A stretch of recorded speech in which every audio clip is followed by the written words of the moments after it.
Hello friends, ये fit mission स्पंदन homeo clinic रो fit mission challenge को आपको स्वागत करुच्ची।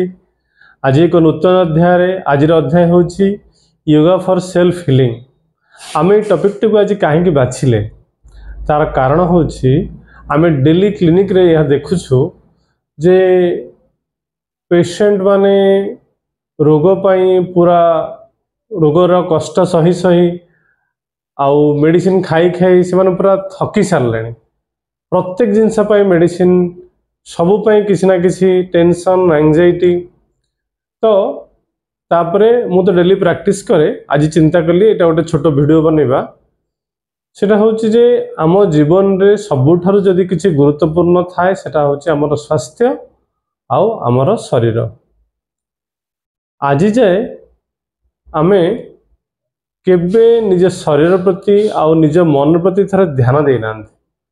सबु बेले आमे बाह्य कार्य व्यस्त, सबु बेले ये जो शरीर ये जो मन ये जो कॉम्प्लेक्स मेकानिज्म ये जो शरीर और मन विषय आमे केबे भाबी परिबानी इत्ती ता भितरे कॉम्प्लेक्स मेकानिज्म चलची। आमे थरे भी सुद्धा ता प्रति सचेतन हेलु नाही। ये शरीर आउ मन प्रत्येक मुहूर्त रे जन्म हेला ठारू मृत्यु पर्यंत प्रत्येक मुहूर्त रे 24/7 सबु बेले आम सांगरे अछंती, केबे भी हमको छाड़ी जाइना।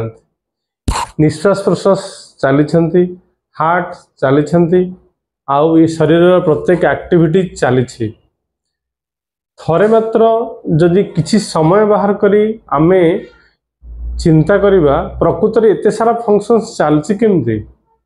सेंस ऑर्गन्स ता काम करूछंती, हार्ट तांको काम करूछंती, रेस्पिरेशन लंग सबु तांको काम करूछंती, डाइजेस्टिव फंक्शंस होची, किडनी ता काम करूछंती।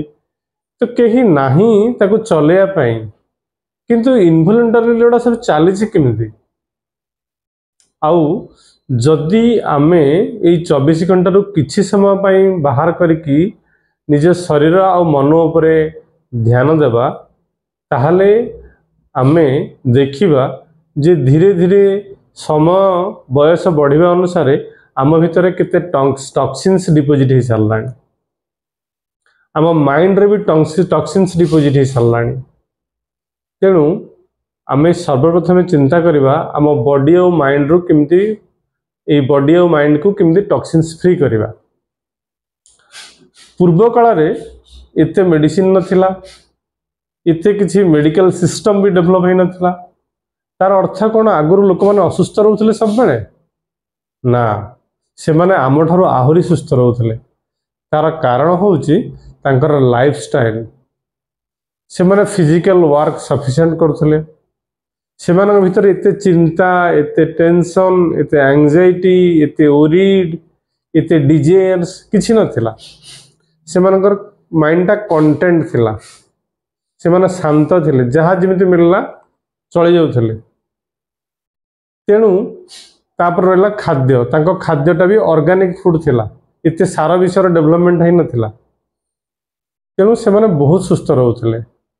एबे समय बदली जाइछि, समय अनुसार आम खाद्यर परिवर्तन होइछि, आम मानसिक चिंतार परिवर्तन होइछि, आम फिजिकली भी सेतिकी एक्टिव किमा इनएक्टिव हो जाउछंती।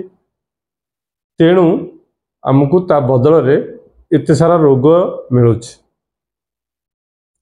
आम जदि केवल 24 घंटा रु अध घंटा भी समय घंटे अध घंटा समय डेली सकाळ उठला परे आम बॉडी और माइंड की क्लीन्स करवा, योगा प्राणायाम ध्यान आम डाइट प्रोमिजेस आम थॉट्स ये सब द्वारा आम निजको क्लीन्स करवा, ताहले जेते सारा टॉक्सिन्स बॉडी भीतर डिपोजिट होइछंती सेगुड़ा सब धीरे धीरे धीरे धीरे बाहर जीवो एवं आम बॉडी पूर्ण थरे निरामय हो जीवो, क्लीन हो जीवो, आमे पूर्ण थरे सुस्थ हो परिबा।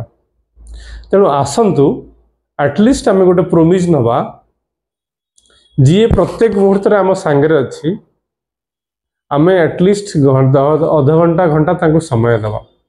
आमे बाहर कार्य पाई बाहर समाज पाई सब पाई समय दउछन, सेरा ठीक एकदम ठीक, किछि असुविधा नहीं।